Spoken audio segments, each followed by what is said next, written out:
Video games have come a long way in the past 50 years. The days of classic video games such as Super Mario, Tetris, Pac-Man, and Space Invaders have long passed, and the age of electronic sports have arrived. Esports are a topic that many individuals do not fully understand, and they raise a lot of questions. Are they a sport or a game? How do they make money? How does someone train to become a professional gamer? And how old do you have to be to compete professionally? These are several questions parents are asking as their child grows up during the rise of esports. So, to help fully comprehend the effect of esports, I will explain what they are, their history, and how they are going to change the future of media. Short for electronic sports, esports are a form of competition using video games.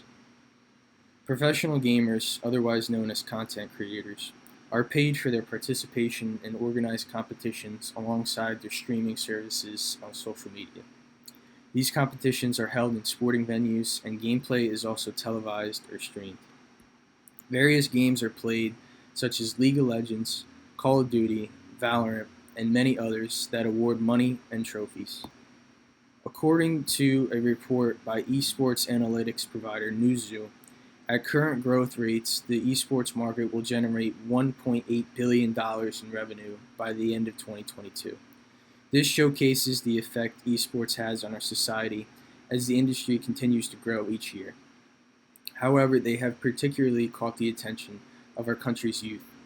Athletes such as LeBron James and Tom Brady have been replaced by esports gamers, as kids who once looked up to professional athletes now view content creators as their role models. Children now have the ambition to become professional gamers as the industry grows in value each year. Esports have come a long way since they first began. In 1972, Stanford University held the Intergalactic Space Wars Olympics, which came to be known as the first ever gaming competition. The grand prize awarded to the first place winner was a full year subscription to the Rolling Stones magazine, very different from the Fortnite World Cup Finals, which paid out over $15 million prize pool. In March of 1990, the Nintendo World Champions video game competition was held. The nationwide contest toured 29 different cities and is widely considered to be the first ever official esports competition. 20 years later, in 2011, Twitch TV launched, marking another milestone for the esports industry. The live streaming video service skyrocketed the esports industry as they began holding broadcasts of live competitions along with creative content made by gamers. Twitch's focus on esports established a community for gamers to come together and embrace their passion for video games.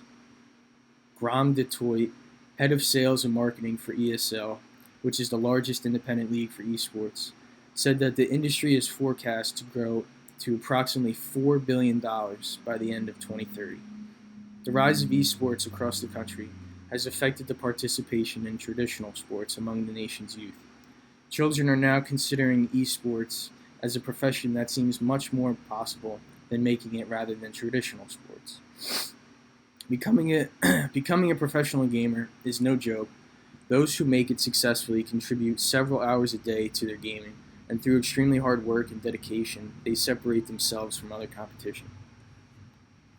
I believe the children who have dreams of becoming an esports gamer are simply ahead of the game. There is a lot of money and fame to be made, and many parents don't realize this. And although it is hard to make it as a professional gamer, a strong commitment to anything will help you reach your goals. The idea that esports could replace traditional sports is simply not true. I believe that esports and traditional sports are going to coexist in the future. Eventually, esports could become bigger than some of the less popular sports in our country. However, it will not directly cause the demise of any of our professional sports leagues. Gid Sasser, a Rowan esports professor, said, "If we look at the numbers, esports has already broken into the top 5 for views and time watched. This is alongside popular American sports, which include the NFL and MLB.